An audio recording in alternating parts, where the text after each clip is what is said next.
What's your favorite Jewish holiday? If you ask young kids, they'll usually say Hanukkah. As we get older, it might be the contemplative days of Rosh Hashanah or Yom Kippur.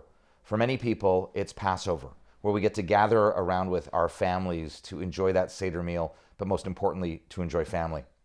In this week's Torah portion, Parshat Emor, we're introduced to the Jewish calendar. The calendar goes from Rosh Hashanah to Yom Kippur to Sukkot. We're introduced, in fact, to Shmini Atzeret, then all the way around to Passover, the 7 weeks of the counting of the Omer, the period that we're in now, to ultimately to Shavuot. And these are called Mo'adim. These are called seasons, God's seasons. But when one thinks of the seasons of our lives as secular individuals living here in this part of the world, many people, of course, move to Westchester to be able to raise their families. I think often of the different seasons that we get to experience. In the fall, it's back to school, and it's often accompanied with the playing of soccer. As we move into the winter season, it's often connected to the playing of basketball, and for kids who are into theater, high school musicals. As we move into the spring, it's things like Little League, lacrosse, prom, graduations. And of course, the summer brings with it summer camp. As you know, our congregation is closely related to our Union for Reform Judaism summer camps, Eisner, Crane Lake, and 6 Points SciTech. This summer, there's actually a fourth camp opening up in the Philadelphia area, which is a performing arts camp.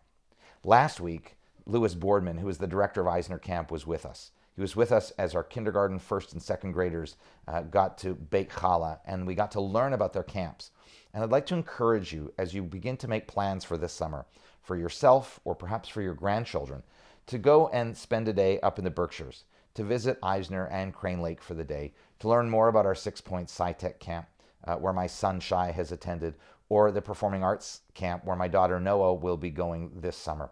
Learn about our URJ camps, these camps that nurture our children. These camps allow them to connect Jewishly and connect to other people. These camps that are so incredibly vibrant and really transformative for them and for you as well.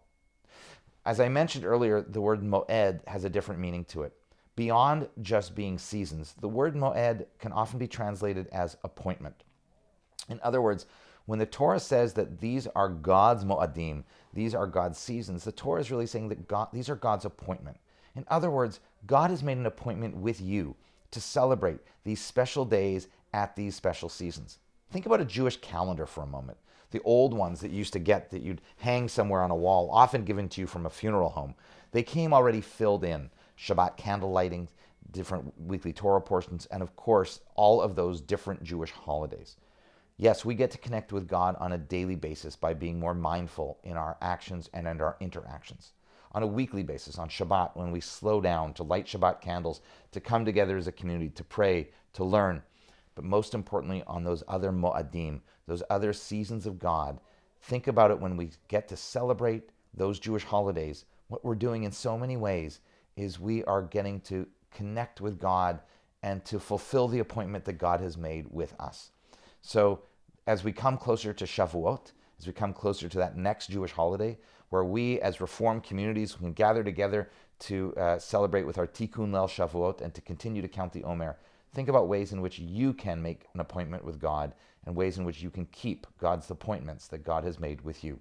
Wishing you an early Shabbat Shalom.